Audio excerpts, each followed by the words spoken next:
Middlehood.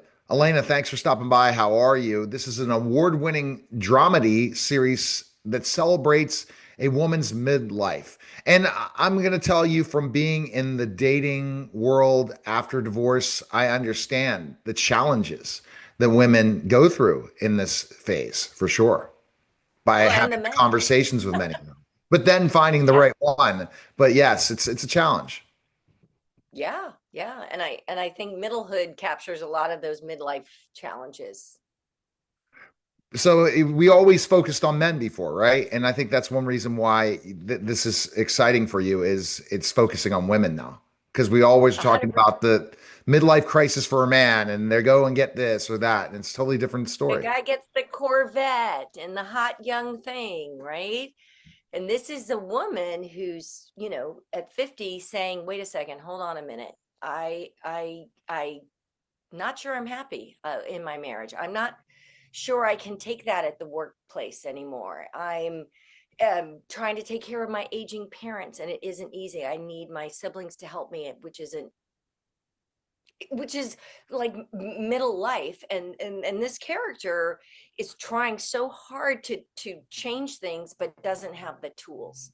So she just blows everything up, and then tries to cobble to, like, it's funny, it's timely, it's an immigrant family, it's like it checks all the boxes, if you will.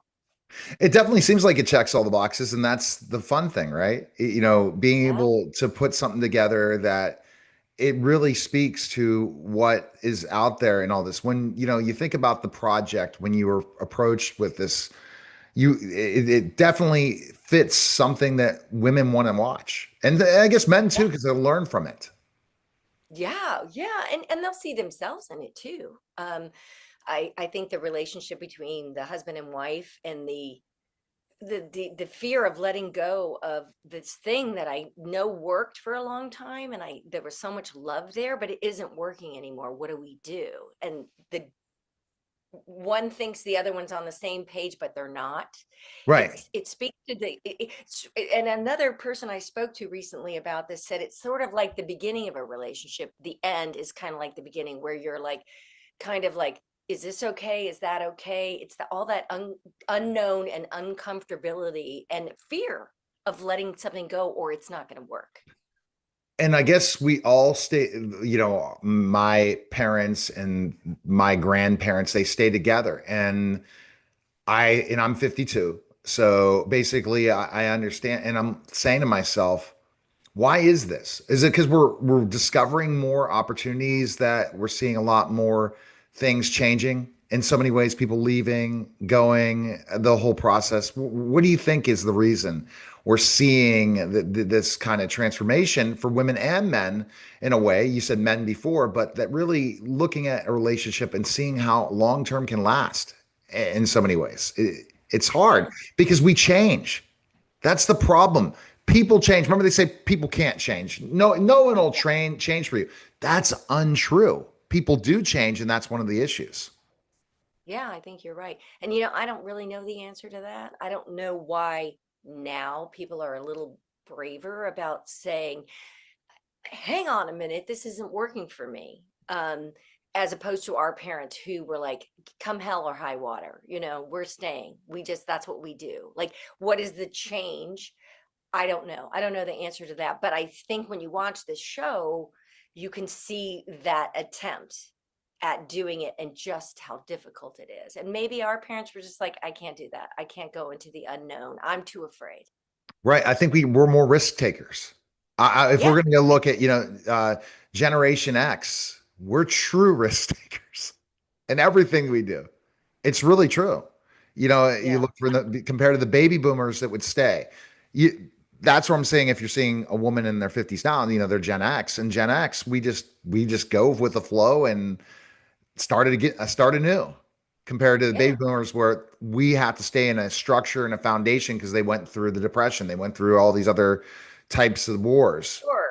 and all Yeah. that. So that could be a reason. It could be a definite sociology lesson in so many ways Right. of And why we're and seeing. women work now. Yeah. Women had jobs they could support themselves, and sometimes they're the breadwinner. And so they go, you know what? I'm out. But Right. I think this middlehood is a little more than just the marriage relationship. It's really the relationship with the family, and it's the relationship with the job, but it's also the relationship. The very deep part of it is the relationship with the aging parents. Yeah. Oh, How yeah. do you That's take care of big. them? It's Yeah. huge. Because they're And living notice longer. They're living longer. Because if they stayed together, they're 100%. living longer. That Yep. is the, and how do you deal with that if you're dealing with your kids that have still not grown up, right? And now you have to take care of your aging parents. What do you do? And how do you Yeah, do it? especially if they don't want help, or Right. they're like, no, I'm fine, even though you know they're not. What do? How do you manage that? And And and it it's they speak to it in this show. The writing is there about this and the difficulty of it and how to do it gracefully. And there is no graceful. And no. believe me, you'll watch me fall on my face as Lisa trying to help my parents. And but that's the problem. I mean, I get it, and I understand. I was talking more in that relationship side, but I see every area as gray. And I guess, and ultimately, in the way, in their 50s, you're going to retire in them as a man. Now you're getting laid off and have to start a new career. And women are Yeah, seeing entrepreneurship as an opportunity at this point and saying, I don't want to deal with a boss. I can do this myself. And and then once your work becomes your life, especially as a business person, as you know, as an acting, that became your life. It's not like yeah, going to a job, and women are taking on those roles, and men too, where, hey, my boss, I'm done for the day. There's no such thing as done for a day in entrepreneurship if you want to be successful right. Yeah. or create stuff like all the amazing things that are out there. So, Yeah. what do you think? What do you hope from this project? What do you want people to get out of it the most? Well, first of all, I want people to see it. And let me tell you that the place to see it is on Amazon Prime. But you can see it for free on Plex, Plex, Plex, and we're coming to YouTube TV soon. And I think um, more and more will get on more and more platforms. And like right now in the UK, it's kind of blowing up. We got lots of eyeballs on it. So we're just trying to bring attention to this very timely story of like America today. This is an American immigrant family with complications, and it speaks to so much of what is happening on the ground right now in America. So we just are trying to get the word out so people can see. It's funny. It's super well written. It's beautifully cast. It's gorgeous to look at, and we're just trying to get eyeballs on the screen. All right. Where can best place go to Plex to check it out? Right. Yeah, yeah, All right. definitely. And Appreciate. Yeah. yeah, I think people are really going to enjoy it and see themselves in it. All right. Well, thanks again for stopping by. I appreciate it. Thank you. You're You have a welcome. good day. You too. You're All right. listening and watching The Take Neil care.